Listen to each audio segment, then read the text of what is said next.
જય માતાજી મિત્રો, આજના બ્લોગમાં તમારું સ્વાગત છે। તો આપણે કાલે બેટરી ફિટિંગ કરી નહોતી હતી, તો જોઈ શકો છો। તો હું તમને બતાવી દઉં કે જે રીતનું ફિટિંગ। તો મિત્રો તમે જોઈ શકો છો આપણા બેટરી કમ્પ્લીટ 12 વોલ્ટની ફિટ થઈ છે, પણ બેટરી ભૂઈ પડતી નહીં અને સફળ એટલે સાયકલનું મોડિફિકેશન આપણે થઈ ગયું છે। હવે આપણે લાઇટો લગાવવાનું છે, આમાં બેટરી આપણે લગાવી દીધી છે। તો તમે જોવા કેવી લાઇટો છે।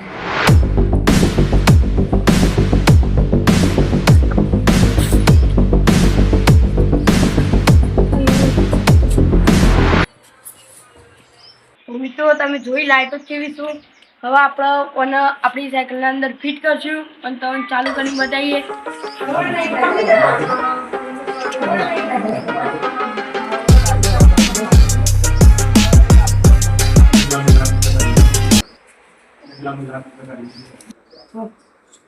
તો મિત્રો તમે જોઈ લો આપણે લાઈટો છે ઝગમગ ઝગમગ પોલીસ લાઈટ થાય છે। તો મળીએ આપણે બીજા